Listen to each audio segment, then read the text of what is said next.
Hello class, my self Meenu Yadav. आज हम NCERT class 7th का फर्स्ट चैप्टर पढ़ रहे हैं जिसका नाम है ट्रेसिंग चेंजेस थ्रू 1000 years।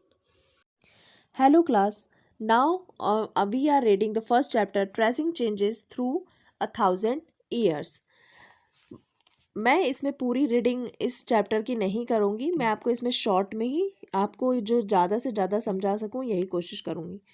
इसमें फर्स्ट और सेकंड पेज में मेनली यही लिखा हुआ है कि जो मैप्स होते हैं, यानी जो मैप्स हम लोग देखते हैं, वो मैप्स एक ऐसे सोर्स होते हैं जिनसे इतिहास में जो बदलाव हुए हैं वो हमें समझ में आ सके। यानी पहले कौन सी चीज़ कहाँ थी, अब वो कहीं और हो गई है।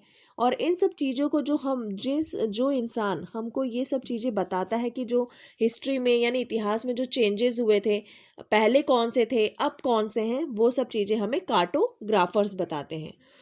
बस फर्स्ट और सेकंड पेज में इतना ही है। इसके बाद हम थर्ड पेज पे जो टॉपिक है new and old terminologies.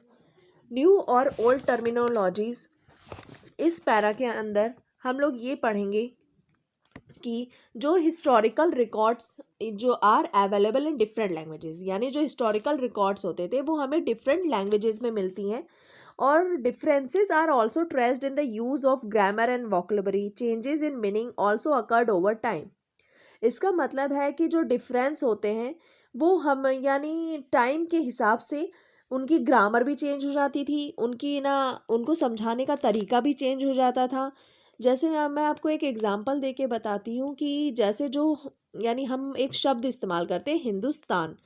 Hindustan ये जो है पहले बोला जाता था, पर आज के यानी टाइम में हम लोग उसको बोलते हैं इन इंडिया, यानी is now India. The term Hindustan was first use by Minhaj e Siraj, a Persian chronicler in the 13th century। जो एक हिंदुस्तान वर्ड था जो पहली बार इस्तेमाल में आया था, वो एक पर्शियन क्रोनिकर यानी एक पर्शियन इतिहासकार था जिसने मिनाज ए सिराज, यानी उनका नाम था मिनाज ए सिराज, जो 13th century में थे।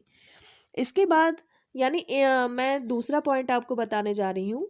In the early 16th century, यानी जो 16वीं शताब्दी थी, उसमें Babur used the term Hindustan in order to describe the geography, the fauna and the culture of the inhabitants of the subcontinent.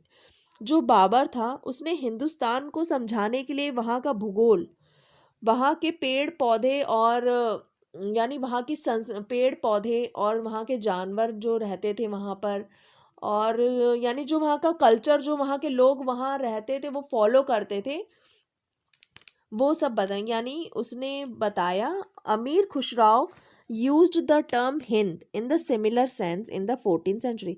जो अमीर खुसराव थे उन्होंने भी टर्म हिंदुस्तान के लिए ही इस्तेमाल किया था, वो भी यानी पर उन्होंने ये 14th century में बताया था हमें। यानी कोई भी ना सेंचुरी में लोग यानी बताने के लिए अलग अलग तरीका इस्तेमाल करते हो, पर उनका मतलब ऑलमोस्ट एक ही होता था। जैसे 13th century में मिनाज ए सिराज बोल रहे थे, फिर वैसे 16th century में कुछ और बताया गया, और फिर 14th century में भी किसी और ने वही सेम हिंदुस्तान टर्म के लिए कोई और शब्द इस्तेमाल किया। इसलिए इसमें इतना कंफ्यूज होने के लिए नहीं है। नहीं, जो पहले जो यानी चीज़ें इस्तेमाल की जाती थी उनको फिर अपने सुविधा के अनुसार से लोग नए तरीके से फिर बताते हैं। अब ऐसे ही जो वर्ड होता है foreigner, the word foreigner today means someone who is not an Indian. यानी आज के ज़माने में यानी प्रेजेंट टाइम में हम लोग फॉरेनर वर्ड का इस्तेमाल करते हैं, वो यानी उस इंसान के लिए करते हैं जो इंडिया का नहीं है। In the medieval period a foreigner was any stranger who was a part of the same village. और जो मेडिवल पीरियड था उसमें फॉरेनर का इस्तेमाल यानी एक ऐसे बाहरी इंसान के लिए किया जाता जो उनके गांव का नहीं होता था, जो उनके शहर का नहीं होता था, और ना उनके कल्चर से रिलेटेड रहता था और ना उनकी सोसाइटी से।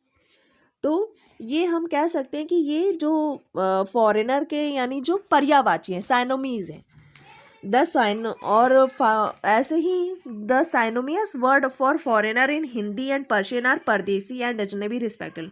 इसी तरह वहाँ लोग यानी जो फॉरेनर का पर्यायवाची कह सकते हैं हम हिंदी, और पर्शिया में परदेसी और अजनबी शब्द भी इस्तेमाल करते हैं। हमने न्यू और ओल्ड टर्मिनोलॉजीज तक पढ़ लिया है। अब इसके आगे का हम पार्ट 2 में पढ़ेंगे।